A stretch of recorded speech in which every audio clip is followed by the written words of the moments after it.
Original.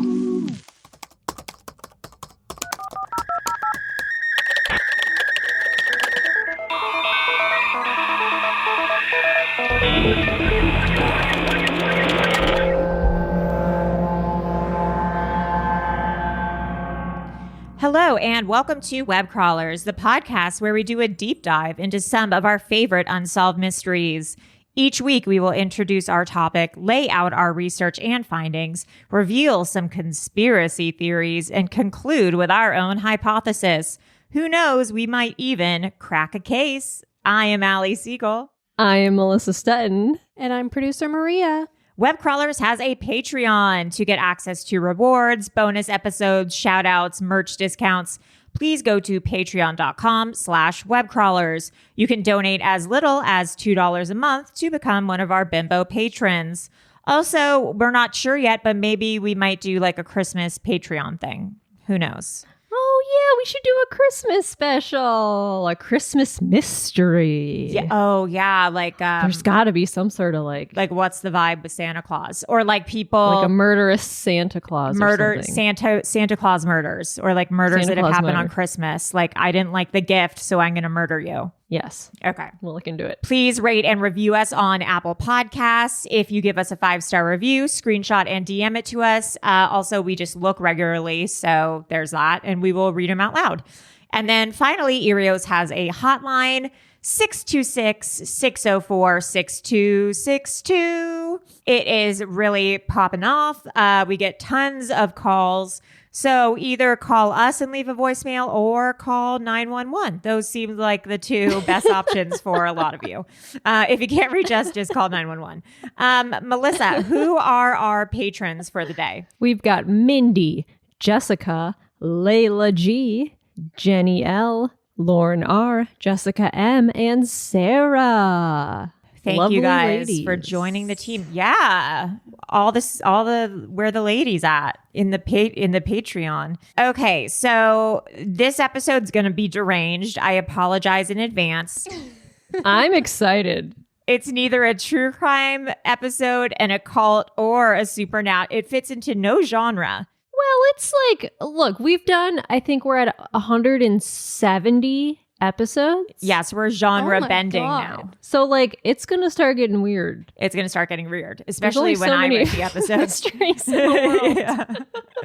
Yeah. So this episode is about Red Lobster and just buffets in general. All you can eat scams, people who have died after eating at all you can eat buffets. Love it. People who have gotten kicked out of all you can eat buffets. But Maria. first things first, yeah, Maria. We're going to share Maria's story. But first things first, we're going to start with Red Lobster, which is how this whole thing started. Is I saw a tweet about Red Lobster, which is one of my favorite restaurants. So Red Lobster once lost over $3 million during an endless crab promotion, because an executive underestimated how much people could eat. The loss of $1.1 million per month during the 3-month deal led to President Edna Morris's firing as the president of Red Lobster, which is, as we know, one of the biggest falls of grace that you can have as a human being. But this is not the only all-you-can-eat disaster. Did you know that buffets are a constant cause of conspiracy, fighting, and even death? I'm so intrigued right now. Let's definitely get into it. Let's get into it.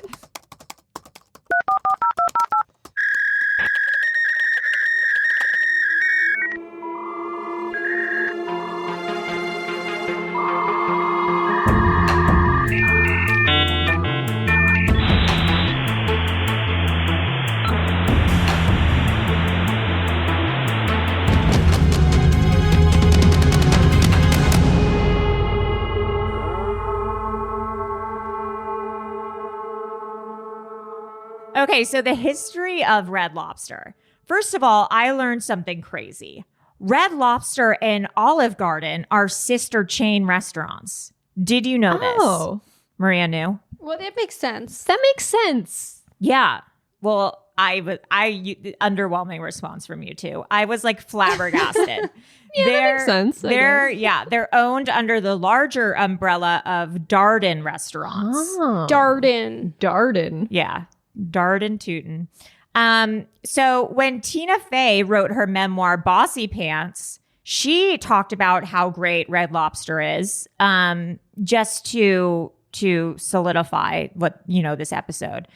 She said, "There is no one of woman born who does not like Red Lobster Cheddar Bay biscuits. Anyone who claims other is a liar and a socialist." They are one of the greatest tasting things ever.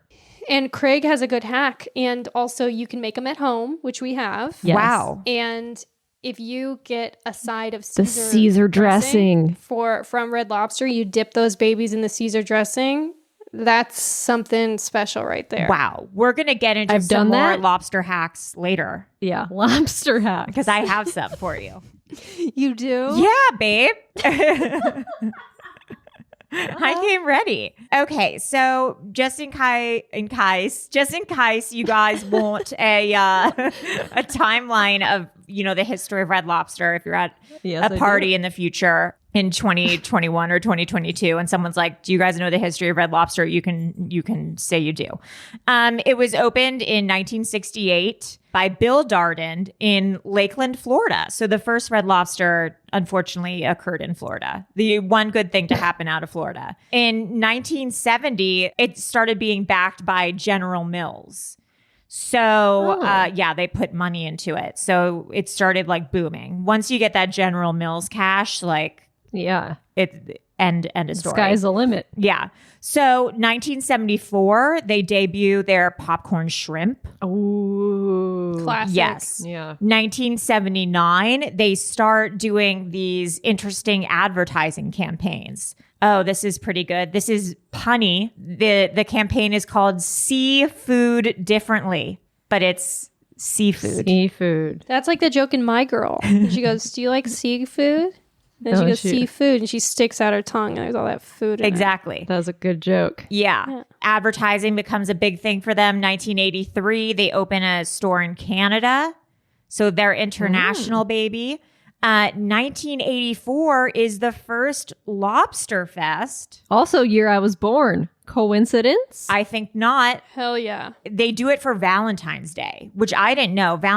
Lobster Fest was a Valentine's Day tradition. How that romantic. started. And Craig and I have gone to Red Lobster on Valentine's Day. Just so you guys know, I did take him there as a surprise on Did you guys wear Valentine's Day bibs? because it is his favorite restaurant. I believe so, yeah. Yeah, they give you a bib, and I think they give you a little hat if you want a hat. They didn't give us a hat. Oh. I could be wrong about the hat. Okay, so 1992 is when those biscuits are born. Oh, the Cheddar Bay biscuits. And just to get in a little, I didn't include this later in the episode, but this is just something I learned. They wanted to create some sort of side dish that would go well with all the seafood, because like Olive Garden had like the breadsticks and stuff like that. So Red Lobster was like, we need a side.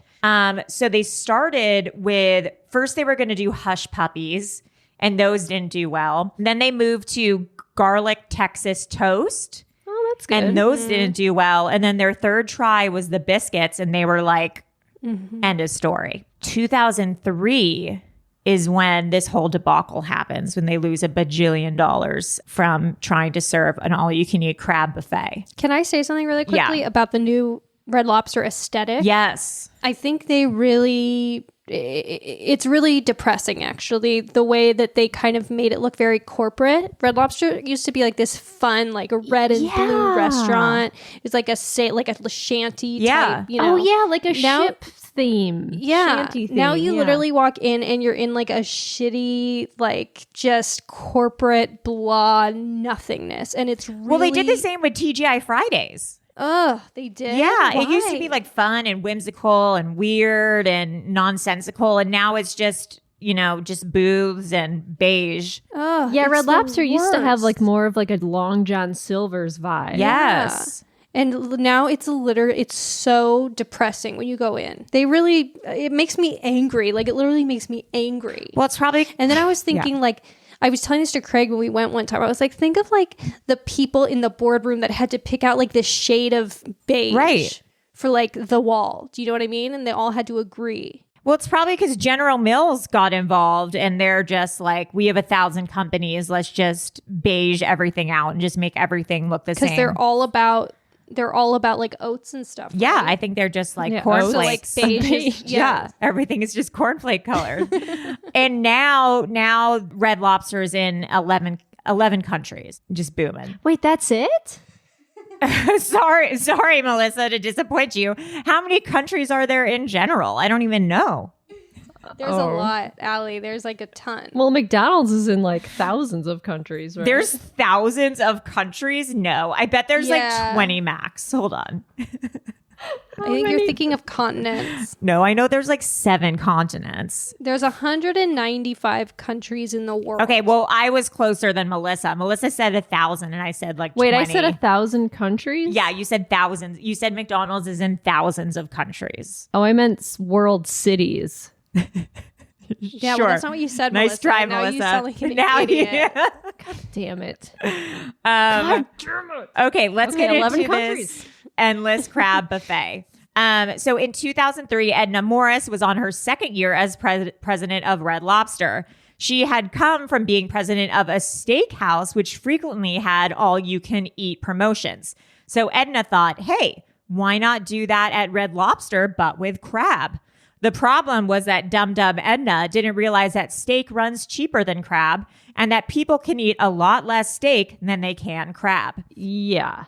For around $20, customers were treated to a bottomless plate of snow crab legs. That's insane. It makes no sense. And eventually, this whole process got Edna canned. Here's how they lost the $3 million.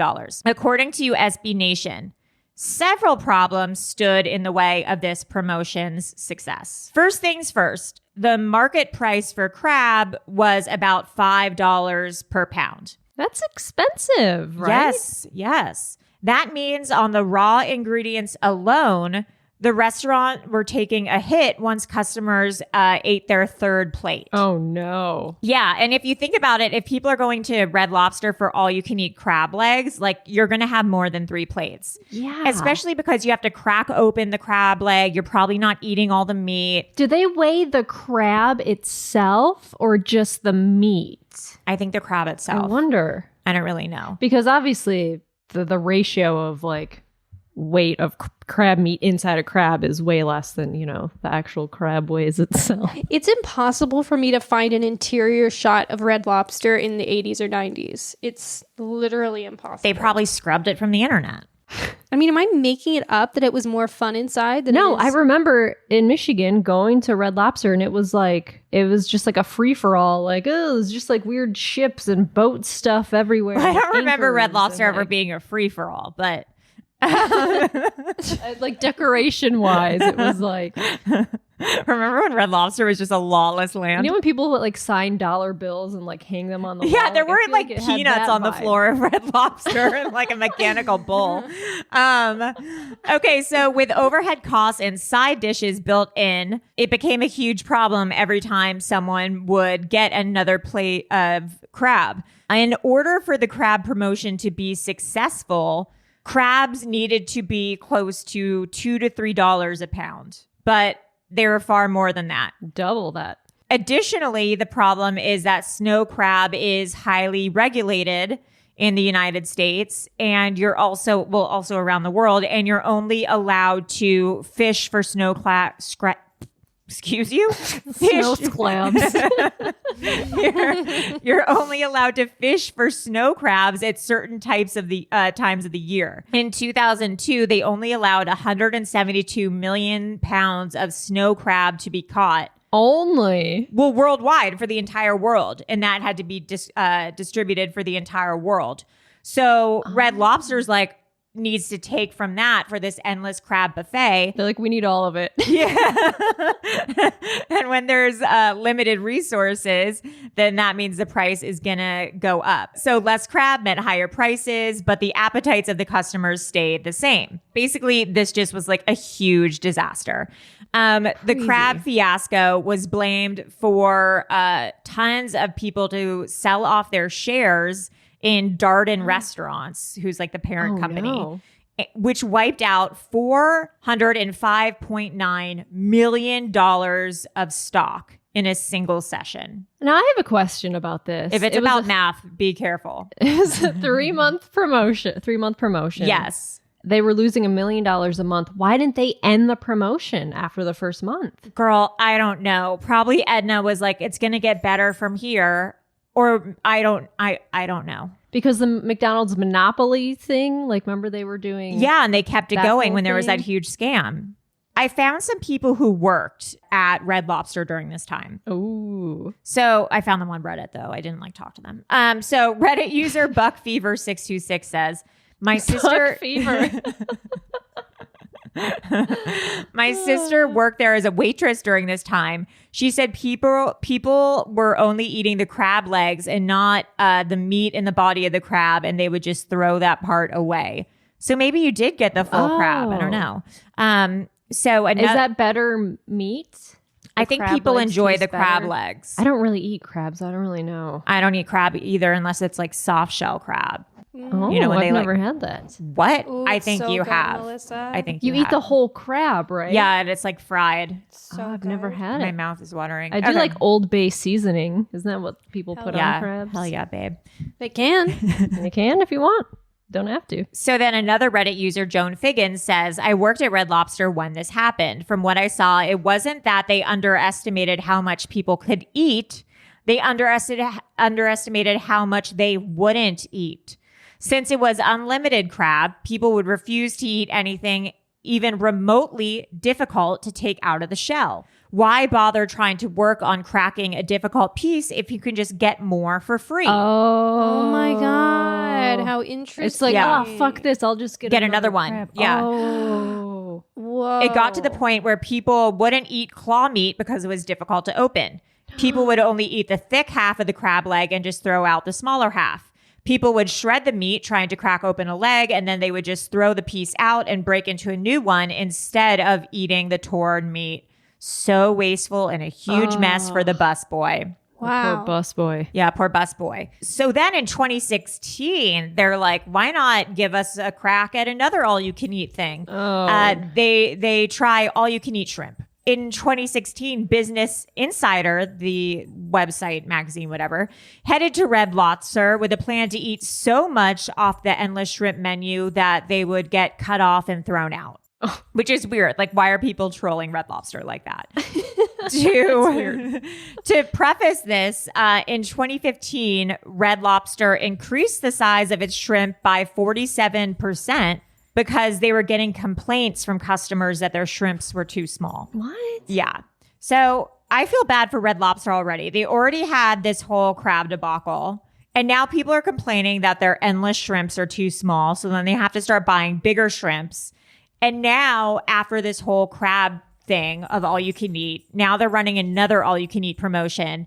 And websites are like, let's see if we can fuck them over again after this first thing that happened to them. Leave Red Lobster alone. Honestly. They brought us those Cheddar Bay biscuits. What more do you want from them? It's like that. It's like a gift from God. Yeah, it's like the leave Brittany alone, but like leave Red Lobster alone. So according to Mashed, these two dopes from Business Insider, the reporters sat at Red Lobster for 8 hours. Oh my God. And by the time they finished the marathon, they'd eaten a grand total of 305 shrimp. And then they asked for more shrimp in a bag to go. And they got that. No, you can't do that. You can't get shrimp to go. That's why when you go to buffets, you can't take food to go. They did it. However, they said that the Red Lobster servers and team were actually cheering them on. The store's manager came over and told them that there's actually an endless shrimp secret menu. What? Which I will get into in a second. Yeah. And then guys from the Huffington Post decided to do this too. They went into Red Lobster to see if they could get kicked out of the endless shrimp buffet. And this dude from Huffington Post ate 101 shrimp. Oh, gross. And he disclosed that this hack is that grilled shrimp, coconut shrimp, and popcorn shrimp are not on the endless shrimp menu. But if you get the endless shrimp buffet, you can order those kinds of shrimp to come to you. They're not on the menu, but they're like off menu items that are included in the endless shrimp special. So that's a Red Lobster hack. However, Red Lobster does not lose money on the shrimp promotions. Shrimp is cheaper than... Because shrimp is cheaper than crab. People cannot eat that many shrimp, and they usually finish an entire shrimp before they move on to a next shrimp. One last weird thing that Red Lobster does is the Mountain Dew Garita, which is a margarita made out of Mountain Dew. Which, if I wasn't sober, I would definitely try. They've also got their Hurricane. Isn't their Hurricane their big drink? Isn't that just like a normal drink, though? Don't they have that other places? I feel like the Red Lobster Hurricane is like a thing. And it comes in like a special glass. Yeah. Malibu Bay Breeze. Yeah, I guess is a refreshing cocktail that feels like summer, especially when enjoyed in the sun with friends. Oh. But, that's nice. That's the Red Lobster drink, the Malibu Hurricane. Wow. How delicious. Sounds great. Mm-mm.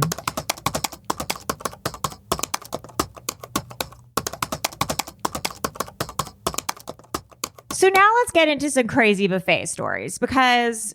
Yes. Well, first of all, because of Corona now, buffets are defunct. Like, I don't think you're ever going to see a buffet again. The fact that like it's like a bunch of people eating from the same piles of food and... probably being gross and using their hands and like sneezing into the food. Oh my God. You guys saw that video that went around like this year of this guy that went to a buffet. He took the soup spoon and he drank the soup out of the soup spoon from a buffet and put it back in there. Oh my God. No, I think that was at Whole Foods. I think that was Whole Foods. It was at a Whole Foods. So gross. People should never be able to serve themselves again. No. People should just stop. Everything. Yeah. Yeah. Just stay home and don't do anything. Just stop. Stop everything. So this German triathlete, Jaroslav Bobrovsky, ate 100 plates of sushi from an all-you-can-eat buffet, and he got banned from the restaurant for life. He was in Germany. He followed that. He was doing like intermittent fasting, and so he had fasted for 20 hours.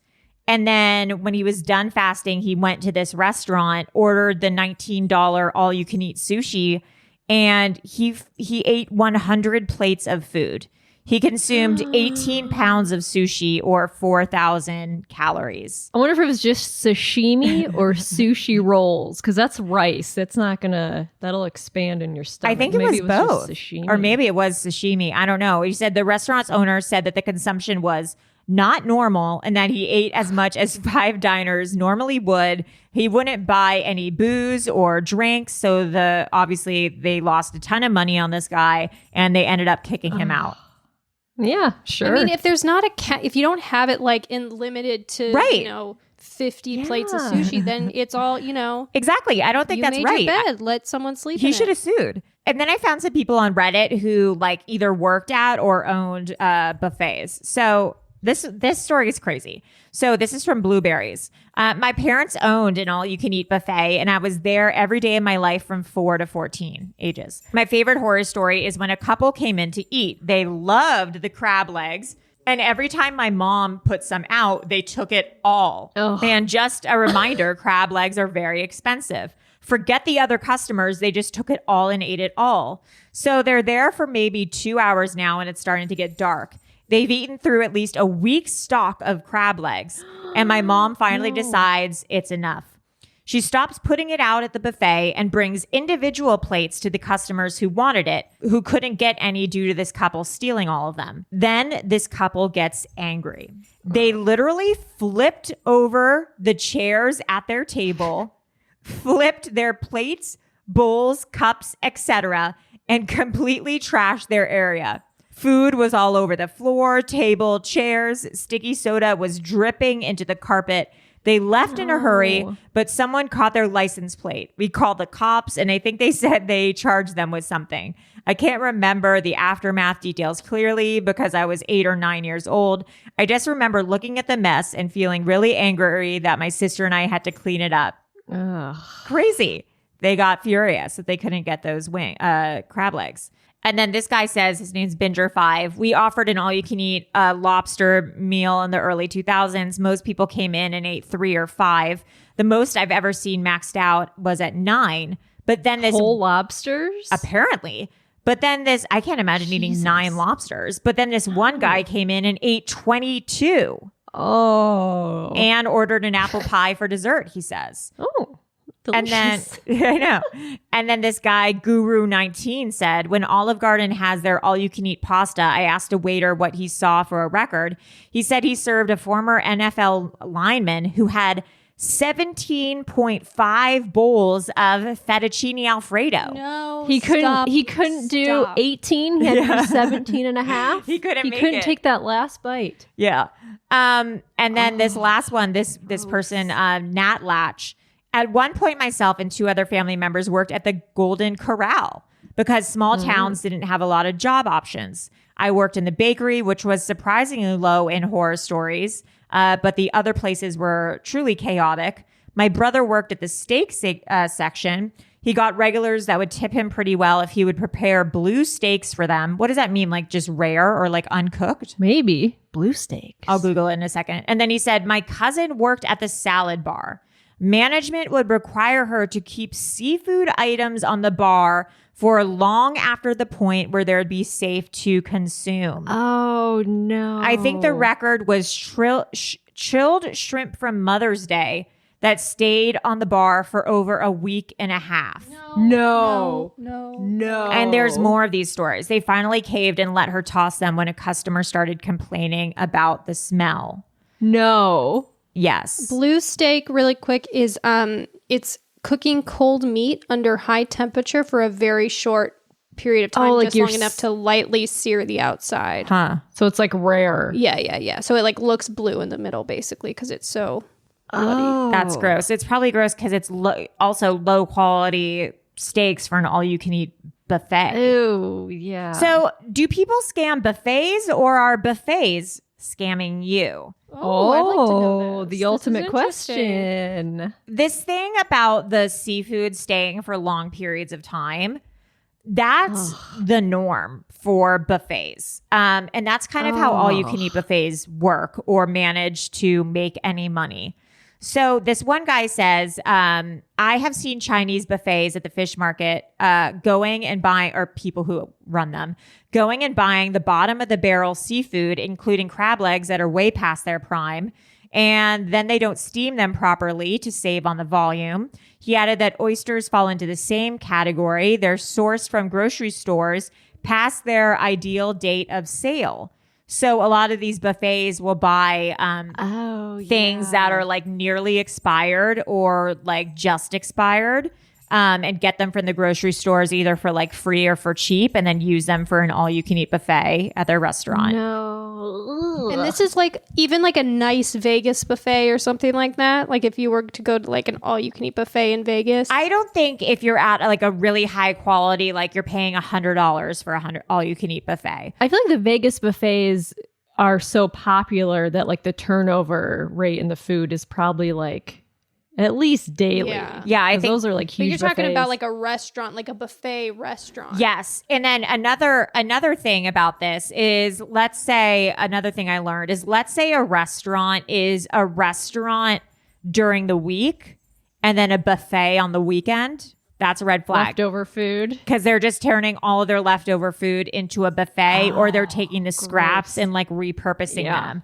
And it's this. That makes sense. Yeah, like getting rid of all their expired food. Or it's the same if it's a restaurant during the day and then like an all-you-can-eat endless buffet at night, where it's just they're taking the scraps or everything that's about to expire and just being like, take this. So if anything is a restaurant normally and then sometimes does all-you-can-eat deals, you don't want to get involved in that. But what if it's a buffet in the morning and then a restaurant at night? Well, that's probably the food from yesterday. Food from the night before. Yeah. So you got to find a restaurant that's Only a buffet. Started as a buffet and then it went to a restaurant. But still, buffets are shady. You got to look back in the history of the restaurant. So how do buffets even make money?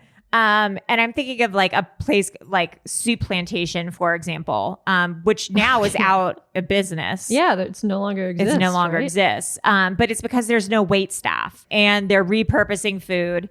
And also, so they don't have to pay waiters or waitresses. And also, it's just like bussers and then the person you pay. The way that they distribute the food as you're going through the buffet. So the meat usually isn't until the end. So you typically fill up on like, you get soup, you get salad, you'll get like a baked potato, and your plate will get totally full. And then you'll get to like the meat at the end. So you won't put as much on your plate. So they don't lose as much of like resources. Right. I found this article on Vice that was like, how gross is it to eat at a buffet? And an infectious disease specialist called it a cesspool for bacteria. Ugh. Apparently 128,000 people are hospitalized and 3,000 people die each year from food poisoning, I guess, from this kind of style of eating. Eating at buffets grosses your friend out royally because it exposes people to the germs of possibly everyone who enters the restaurant in some way or another.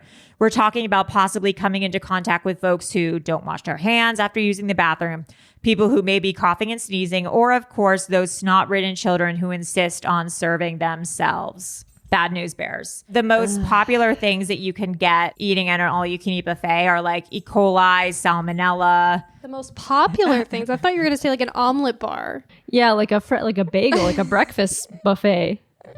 I was like, okay. The most popular thing you could get is I E. guess coli. that's not popular. The most popular diseases you can get at a buffet. And then there have been deaths. So this Like one eating themselves to death. well, no, not like the movie Seven, but people who have died from diseases they contract from bad food at buffets. Oh, first of all, I recently remembered that my dad and mom and I were at a Chinese all-you-can-eat buffet, and this guy started choking, and my dad gave him the Heimlich maneuver. Heimlich remove. I was like, yeah, that sounds right. The Heimlich maneuver. And so he stopped choking, like he was relieved of whatever was in his throat. And then the guy tried to sue my dad for bruising a rib. Are you serious? Oh God! Isn't that crazy? The people, the buffet clientele are questionable. Yeah, that's also fucked true. up. Like, who's going to buffets? I used to love a brunch buffet until now. Yeah. Yeah. Now I don't want it. Like I used to, when I went to Hawaii, I would go to the Grand Wailea breakfast buffet, but I feel like but now I just don't like the idea of everyone walking around touching this stuff. Yeah. And like, it just grosses me out. No more. I know. So this guy, attorney Kenneth Ingram Jr., filed a wrongful death lawsuit on Tuesday against the Hibachi Sushi Supreme Buffet. The suit alleges that on April 23rd, this guy whose last name Corner was a customer at the Hibachi Sushi Supreme Buffet, where he ate food prepared by the restaurant. And then later he died. He required medical attention and he went to the hospital. He later died. He got E. coli poisoning from the sushi. Something similar happened to this other woman. Woman dies after eating at a all-you-can-eat barbecue buffet. She got strep from bad meat, from bad pork. And several other people who eat at the buffet got sick too, but they didn't die. So they got some bad meat that was carrying an infectious disease. I used to go to the farmer's market. Amanda Lund and I used to live right by the 3rd Street farmer's market by the Grove, you know? Mm-hmm. And there's this Brazilian barbecue place that's so good. I don't Like know the if you guys have Chiaro Scuria or whatever? I don't know what it is, but it's literally like, it's like they weigh your plate like after you go through and then that's how much you pay for it. And I used to go all the time, and Amanda like makes fun of me to this day because it would be like $25. Like I'd go and my plate would be filled to the brim and I would eat all of it. Oh my God. I would get like everything. You know where that happens was to me? wild. Have you ever been to Dylan's Candy Bar or really like any self-serve candy place? Yeah, Where yeah, at the yeah. end they weigh your candy and then you pay, and it's always like I Pay somehow you buy to leave them to say get out of our store. Yeah, then they pay you to leave. I somehow always end up buying like $14 worth of candy. It's I know. insane. It's so expensive. It's so Yeah. embarrassing. So then there's a ton of people who have just like you were saying, like the movie Seven, just eaten themselves to death. This one girl, but this is not buffet style. This is just like weird food shit in general. This one girl died from eating too much gum. She was eating 14 sticks of gum a day. And swallowing it. I don't think she was even...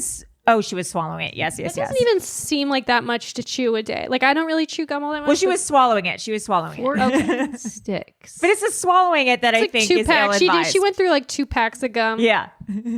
She chewed 2 packs a day. Yeah.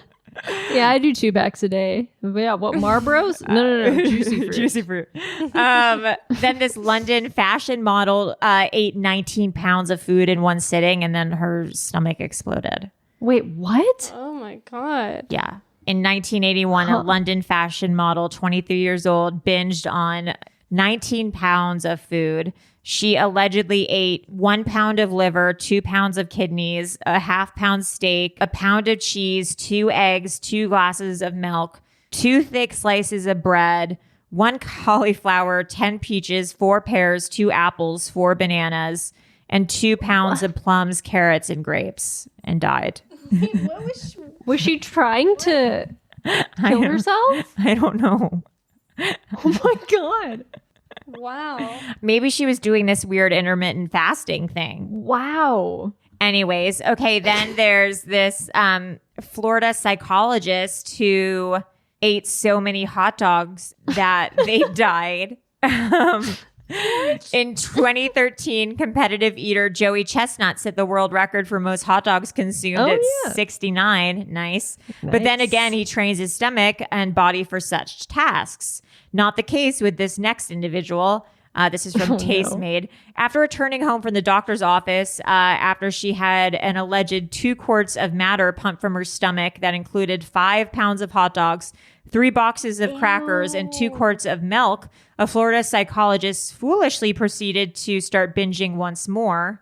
An autopsy later found that she had consumed an ungodly amount of hot dogs, broccoli, cereal, and a mysterious bubbly green goop. Green goop? Yeah. What? I know. That's competitive food eaters weird me out. It is so weird and so disgusting to me. Like, what's your end goal? Maria, why are you smiling? That it weirds you guys out so much. I mean, you love it. It's me out, but it's also like no. But I do like a food challenge, like a saltine challenge. Is that how many saltines you can eat at once? Challenge. Yeah, you can't eat 6 saltines in under 30 seconds. You also can't drink a whole gallon of milk. Or like, you can't like eat a teaspoon of cinnamon or something like that. I remember. Oh, that's like dangerous, challenge. Isn't it? Because you like inhale it. Yeah, you can die. I think someone died from the cinnamon challenge. Let's see. Yeah, someone did. I feel like someone died. Cinnamon challenge. No, I think someone died. Cinnamon asphyxiation. Mom on 4-year-old's death. Cinnamon can kill. That would be a good Christmas mystery if or Santa Claus, the cinnamon killings, where like he'd come down the chimney and stuff kids' faces with cinnamon to kill them. And then one day a kid strikes back and makes Santa drink so much milk he dies. That's right. That would be good. Yeah, we should pitch that to Lifetime. And cookies. Yeah, they tie him up and they force feed him cookies and milk until he explodes. And then the main kid goes, "This is for the cinnamon kids." Yeah. This would be a good animated movie that we should make, maybe. Yeah. Or if you want to make it a real movie, we can do that too. You guys know how to draw? Yeah. What if we made an animated movie just with our stick figures, just a big and like a stomach getting bigger. It just pops. So it was just all in crayon. Anyways, so that's this episode. Sorry about it. I'm sorry, but that's this episode. I liked it a lot, Allie. I thought it was it. super interesting. Good. That makes I'm into this. That makes me thrilled. If you guys have ever worked in a buffet or have any weird buffet stories. Oh, I bet our listeners for sure have some buffet stories. Oh, wait, Maria, before we go, didn't you have something to say about making biscuits at home, the Cheddar Bay biscuits or something? Or well, it's just that you can buy the mix, which Allie, you could do like tonight. You can buy it just from like Ralph's or Vaughn's or whatever. Oh. You buy the mix and then just get some Caesar dressing on the side. Like some pre-bottled Caesar dressing because you're not at Red Lobster right now because of the pandemic.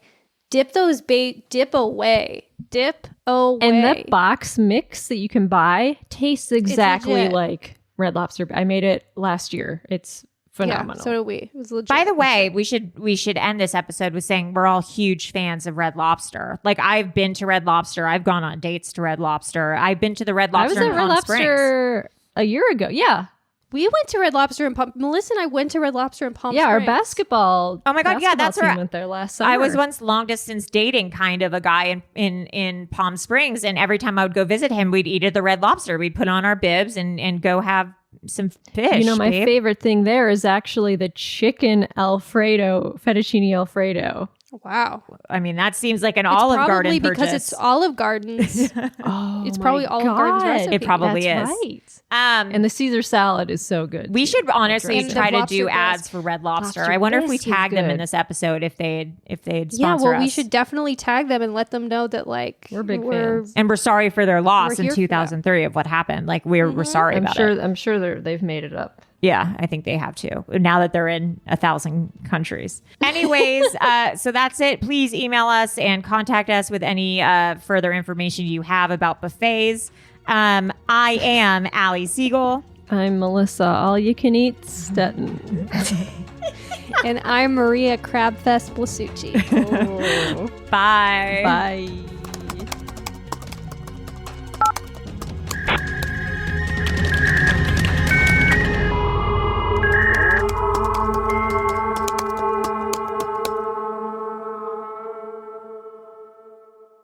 An Erios original. Powered by Acast.